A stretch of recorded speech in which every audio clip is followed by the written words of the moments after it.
இன்னைக்கு என்ன வீடியோவில் பார்க்க போகிறோன்னா சூப்பரான ஒரு சிம்பிளான ஒரு குருமா செய்யலான் இருக்கேன். பட்டாணி வச்சு ஒரு குருமா பண்ணலான் இருக்கேன். இது பார்த்தீங்கன்னா சூப்பராக இருக்கும். சட்டுன்னு செஞ்சிடலாம். சரிங்களா?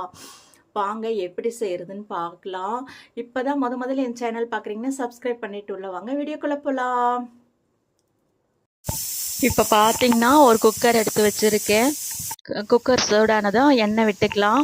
பட்டை, சோம்பு, கிராம்பு அந்த மாதிரி ஐட்டம் எல்லாம் போட்டுக்கலாம். ஒரு லீஃப் போட்டுக்கலாம். நான் ஒரு கப்பில் பட்டாணி நான் நைட்டே ஊற வச்சுட்டேன். அதுதான் இப்போ எடுத்து செய்யப்படுறேன். பெரிய ஆனியன் 2 கட் பண்ணி வச்சுருக்கேன். ரொம்ப அரைக்கவோ வறுக்கவோ அதெல்லாம் ஒன்றுமே வேண்டாம். சிம்பிளாக செய்யறதாங்க அது. இப்போ பார்த்தீங்கன்னா வெங்காயத்தை போட்டு நல்லா வணக்கி எடுத்துக்கலாம். இஞ்சி பூண்டு பேஸ்ட் இருந்தால் இஞ்சி பூண்டு பேஸ்ட் போடுங்க. இல்லைன்னா இஞ்சி பூண்டையும் நசுக்கி போட்டுக்கலாம். எப்படி வேணாலும் செஞ்சுக்கலாங்க.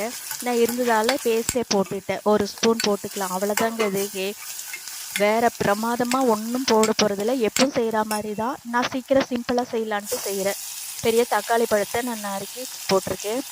இதையே நல்லா வணக்கிக்கலாம். உங்களுக்கு வேணும் இன்னும் கொஞ்சம் இதுவாக வேணும் அப்படின்னா தக்காளியை நீங்கள் மிக்சியில் பேஸ்ட்டாக அரைச்சி கூட ஊற்றிக்கலாங்க. நான் டக்குன்னு செய்கிறதுக்கு சீக்கிரம் செஞ்சிடலாம் அப்படின்றதுக்காக இந்த மாதிரி செய்கிறேன். பட்டாணி பார்த்திங்கன்னா ஊற வச்ச பட்டாணி கழுவிட்டு இதுக்குள்ளே போட்டு நல்லா வணக்கி எடுத்துக்கலாம். இதுக்கு தேவையான உப்பு, மஞ்சத்தூள், மிளகாத்தூள், தனி மிளகாத்தூள் போடுறேங்க. அப்புறம் பார்த்திங்கன்னா கறி மசால் தூள் இதெல்லாம் நம்ம போட்டுக்கலாம். உங்களுக்கு காரம் எப்படி தேவைப்படுது, பச்சை மிளகாய் எதுவுமே போடலைங்களா, அதனால் உங்களுக்கு காரம் எந்த அளவுக்கு வேணும் அப்படின்றது தகுந்த மாதிரி நீங்கள் போட்டுக்கோங்க.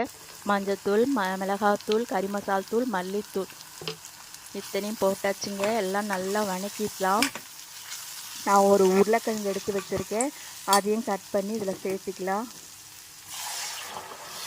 இப்போது தண்ணி விட்டுட்டு தேவையான அளவுக்கு தண்ணி விட்டுக்குங்க. நம்ம கொஞ்சம் கெட்டியாக இருந்தால் தான் சப்பாத்திக்கு பூரிக்கெல்லாம் நல்லாயிருக்கும். அதுக்காக கொஞ்சம் கெட்டியாக பண்ணலான்ட்டு நான் தண்ணி விட்டுருக்கேன். அளவாக விட்டுருக்கேன். இதை நம்ம மசிக்கும் போது உங்களுக்கு நல்லா அந்த திக்னஸ் கிடச்சிரும். அரைச்சி எல்லாம் ஊற்றலை இல்லைங்களா, அதுக்காக வேண்டி தான் சொல்கிறேன். இப்போ நம்ம ஒரு உருளைக்கிழங்கு கட் பண்ணி வச்சுருக்கேன். அதை போட்டுக்கலாம். பெருசாக இருந்தாலும் பரவாயில்லைங்க. வெந்ததுக்கப்புறம் நல்லா மசிச்சு விட்டால் தான் அந்த குழம்போட கிரேவி நமக்கு திக்னஸாக கிடைக்கும். இந்த மாதிரி ஒரு சிம்பிளாக நீங்கள் செஞ்சு பாருங்கள். நம்ம வணக்கி கறி குழம்பு மாதிரி செய்கிறதுக்கு இது கூட ரொம்ப நல்லா டேஸ்ட்டாக இருக்குங்க. இதுக்கு மேலே ஒரு பச்சை கருவேப்பிலை ஒரு 5-6 போட்டுக்கலாம்.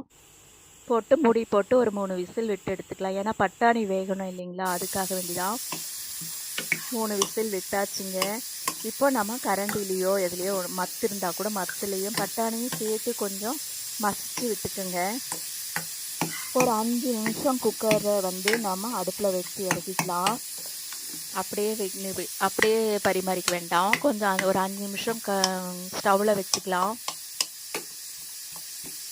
எல்லாம் மசிச்சு விட்டுட்டேங்க. இப்போ குக்கரில் அடுப்பில் வச்சுருக்கேன். இப்போ மல்லித்தழை தூவியிருக்கேன். பார்த்தீங்களா, உங்களுக்கு பார்த்தாவே கறி குழம்பு அந்த பதம் தெரியுது பாருங்கள். அந்த டேஸ்ட்டும் அப்படி தாங்க இருக்கும். பிரமாதமாக ஒன்றுமே போடலை. சிம்பிளாக செஞ்ச பட்டாணி குருமா தாங்க.